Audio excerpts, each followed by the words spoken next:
ನಮಸ್ಕಾರ ಸ್ನೇಹಿತರೆ.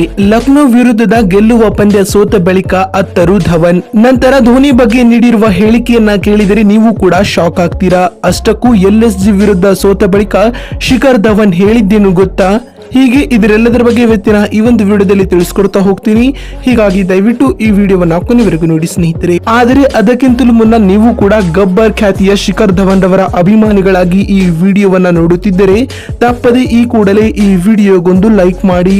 ಹೌದು ಸ್ನೇಹಿತರೆ, IPL 2024ರಲ್ಲಿ ಲಕ್ನೋ ಸೂಪರ್ ಜೈಂಟ್ಸ್ ತಂಡ ತನ್ನ ಗೆಲುವಿನ ಖಾತೆಯನ್ನ ತೆರೆದಿದೆ. ಲಕ್ನೋ ತಂಡವು ತನ್ನ ತವರು ಮೈದಾನವಾದ ಎಕಾನಾ ಸ್ಟೇಡಿಯಂನಲ್ಲಿ ಆಡಿದ ತನ್ನ ಎರಡನೇ ಪಂದ್ಯದಲ್ಲಿ ಪಂಜಾಬ್ ಕಿಂಗ್ಸ್ ತಂಡವನ್ನ 21 ರನ್ಗಳಿಂದ ಮಣಿಸಿತು. ಈ ಒಂದು ಪಂದ್ಯದಲ್ಲಿ ಲಕ್ನೋ ತಂಡವು ಮೊದಲು ಬ್ಯಾಟಿಂಗ್ ಮಾಡಿ ನಿಗದಿತ 20 ಓವರ್ಗಳಲ್ಲಿ 199 ರನ್ ಗಳಿಸಿತು. ಸ್ನೇಹಿತರೆ, ತಂಡದ ಪರ ಕ್ವಿಂಟನ್ ಡಿಕಾಕ್ ಅತ್ಯಧಿಕ ಅಂದರೆ 50 ರನ್ ಬಾರಿಸಿದರೆ ನಿಕೋಲಸ್ ಪುರನ್ ಹಾಗೂ ಕುನಾಲ್ ಪಾಂಡ್ಯರವರ ಅದ್ಭುತ ಬ್ಯಾಟಿಂಗ್ ನೆರವಿನಿಂದ ಲಕ್ನೋ ತಂಡವು ಪಂಜಾಬ್ ತಂಡಕ್ಕೆ ಕಠಿಣ ಸವಾಲನ್ನ ನೀಡಿತು ಬಂಧುಗಳೇ. ಇದಕ್ಕೆ ಪ್ರತಿಯಾಗಿ ಶಿಖರ್ ಧವನ್ ಹಾಗೂ ಜಾನಿ ಬೇರ್ಸ್ಟೋ ಅವರು ಆರಂಭದಲ್ಲಿ ಶತಕದ ಜೊತೆ ಆಟವನ್ನ ಆಡುವ ಮೂಲಕ ಪಂಜಾಬ್ ತಂಡಕ್ಕೆ ಅದ್ಭುತ ಆರಂಭವನ್ನ ಒದಗಿಸಿಕೊಟ್ಟರು. ಆದರೆ ಚೊಚ್ಚಲ ಪಂದ್ಯವನ್ನ ಆಡುತ್ತಿರುವ LSG ತಂಡದ ಯುವ ವೇಗದ ಬೌಲರ್ ಮಯಾಂಕ್ ಯಾದವ್ ರವರು ಪ್ರಮುಖ 3 ವಿಕೆಟ್ ಕಬಳಿಸುವ ಮೂಲಕ ಪಂಜಾಬ್ ತಂಡಕ್ಕೆ ಆಘಾತ ನೀಡಿದರು.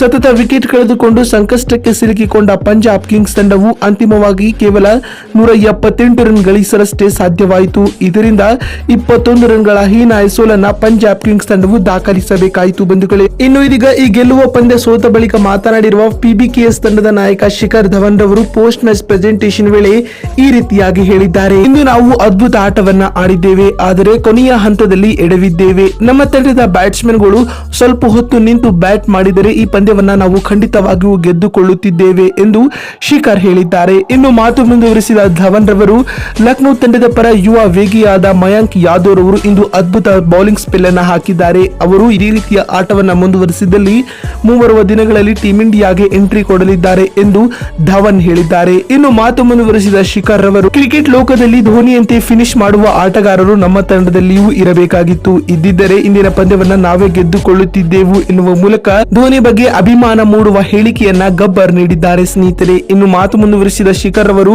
ಈ ಪಂದ್ಯವನ್ನ ನಾವು ಸೋತಿರಬಹುದು, ಆದರೆ ಮುಂದಿನ ಪಂದ್ಯಗಳಲ್ಲಿ ಕಮ್ಬ್ಯಾಕ್ ಮಾಡುವ ಆತ್ಮವಿಶ್ವಾಸ ನಮ್ಮ ಆಟಗಾರರಲ್ಲಿದೆ ಎಂದು ಶಿಖರ್ ಹೇಳಿದ್ದಾರೆ ಸ್ನೇಹಿತರೆ. ಇನ್ನು ಮಾತು ಮುಂದುವರಿಸಿದ ಧವನ್ ರವರು ಈ ಹೀನಾಯ ಸೋಲು ನನಗೆ ತುಂಬಾ ಭಾವುಕರಾಗುವಂತೆ ಮಾಡುತ್ತಿದೆ ಎಂದು ಹೇಳಿದ್ದಾರೆ ಸ್ನೇಹಿತರೆ.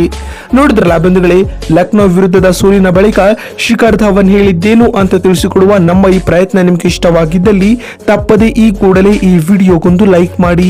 ವಿಡಿಯೋವನ್ನ ಇಲ್ಲಿವರೆಗೂ ನೋಡಿದ್ದಕ್ಕಾಗಿ ಧನ್ಯವಾದಗಳು. ಮತ್ತೊಂದು ವಿಡಿಯೋದಲ್ಲಿ ಸಿಗ್ತೀನಿ. ಅಲ್ಲಿವರೆಗೂ ನಮಸ್ಕಾರ, ಧನ್ಯವಾದಗಳು ಸ್ನೇಹಿತರೆ.